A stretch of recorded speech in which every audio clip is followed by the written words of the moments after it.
नमस्कार दोस्तों, आज हम लोग अपनी टीईटी की तैयारी में मनोविज्ञान के आगे के क्वेश्चन पढ़ेंगे जिनकी संख्या 50 होगी। चलिए शुरू करते हैं।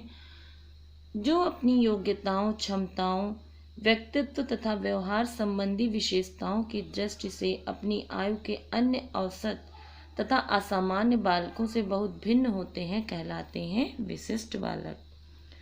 वे बालक जो प्रत्येक क्षेत्र में औसत बालक से अधिक तीव्र, बुद्धिमान, शारीरिक स्फूर्ति वाले एवं जीवन में अधिक सफलता पाने वाले होते हैं कहलाते हैं प्रतिभाशाली बालक। प्रतिभाशाली बालकों के लिए शिक्षा का सफल एवं उपयोगी कार्यक्रम वह हो सकता है जिसका उद्देश्य उनकी विभिन्न योग्यताओं का विकास करना हो। यह कथन है हैविंग्स हार्ट्स का। पिछड़े बालक अपनी आयु के अन्य छात्रों की तुलना में विशेष शैक्षिक निम्नता व्यक्त करते हैं। या किसने कहा है? स्कोनेल एवं स्कोनेल ने।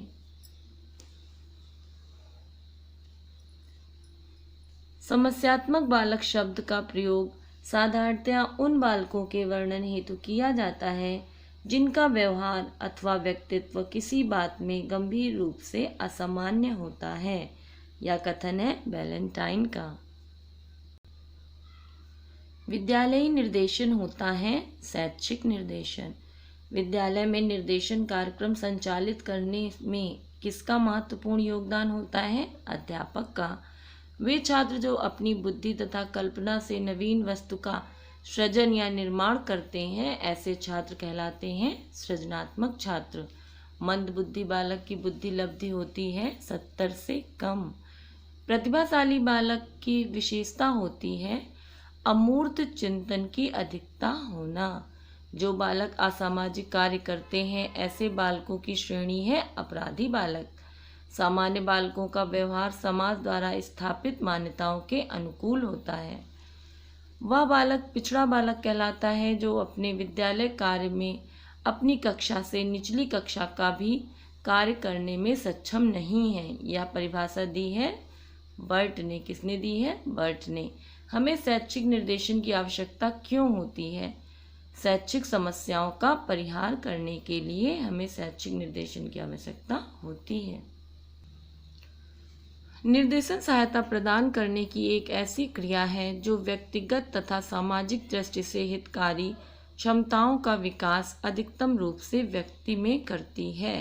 यह कथन है एमरी स्टूप का। समस्त शैक्षिक एवं व्यावसायिक अवसरों का ज्ञान एकत्रित करना आवश्यक है निर्देशन प्राप्त करने के लिए। अंधे बालकों की भाषा है ब्रेल लिपि। अंधे बालकों की भाषा है ब्रेल लिपि। 85 IQ वाले बुद्धि लब्धि वाले बालक को क्या कहते हैं? पिछड़ा बालक।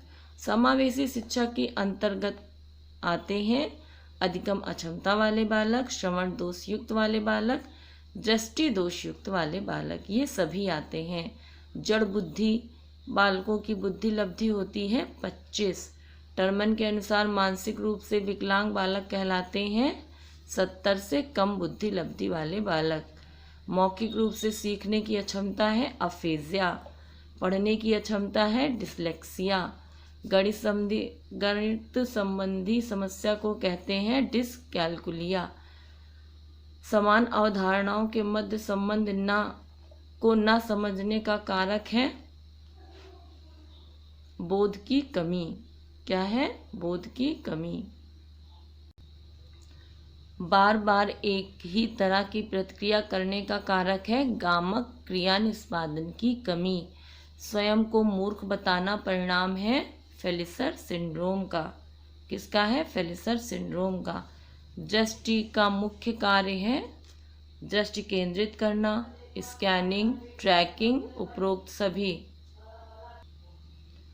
श्रवण क्षमता की इकाई है डेसिबल। सामान्य श्रवण क्षमता है 0 से 25 डेसिबल। ILFE का अर्थ है इंक्लूसिव लर्निंग फ्रेंडली इन्वायरमेंट। समावेशन का अर्थ है विकलांग बच्चों की शिक्षा, लैंगिक समानता एवं भेदभाव रहित शिक्षा, विशिष्ट आवश्यकता वाले बच्चों की शिक्षा। उपरोक्त सभी समावेशन का अर्थ है। RTE 2009 का मुख्य उद्देश्य है 6 से 14 वर्ष के बच्चों को निःशुल्क एवं अनिवार्य शिक्षा देना। राष्ट्रीय पाठचर्या रूपरेखा का निर्माण करने वाली संस्था है NCERT। NCF 2005 का मूल्य उद्देश्य है ज्ञान की रचना।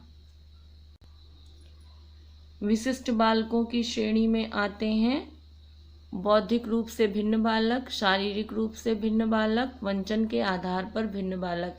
उपरोक्त सभी बालक विशिष्ट बालकों की श्रेणी में आते हैं।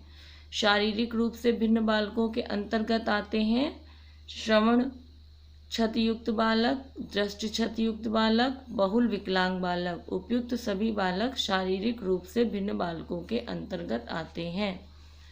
सामाजिक रूप से भिन्न बालकों के अंतर्गत आते हैं समस्यात्मक बालक। मनोसामाजिक रूप से भिन्न बालकों के अंतर्गत नहीं आते हैं मानसिक रूप से पिछड़ा बालक।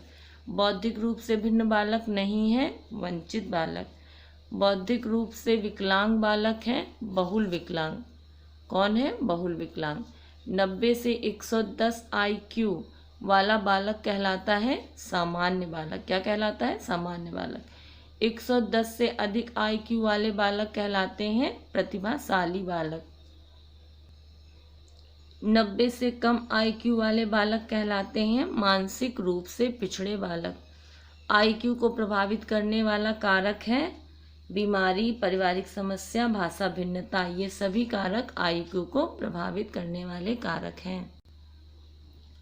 शारीरिक विकलांगता का कारण नहीं है जन्म पूर्व क्षति, जन्मोपरांत चोट, अनुवांशिक। ये सभी कारण नहीं है। शारीरिक विकलांगता का कारण नहीं है चिंता। शारीरिक विकलांगता का कारण है जन्मोपरांत क्षति।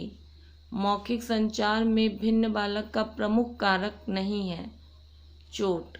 तो दोस्तों यहाँ पर हमारे 100 क्वेश्चन पूरे हो गए। 50 जो हमें याद करने थे, 50 हम पहले पढ़ चुके थे और 50 आज पढ़े हैं। इनको याद करिए, इस वीडियो को बार बार सुनिए। जितनी बार आप सुनेंगे ये क्वेश्चंस आपको याद हो जाएंगे और आपकी TAT की परीक्षा में मनोविज्ञान का पेपर तैयार हो जाएगा। वीडियो अच्छा लगा हो तो लाइक करें, शेयर करें, सब्सक्राइब करें। Thank you.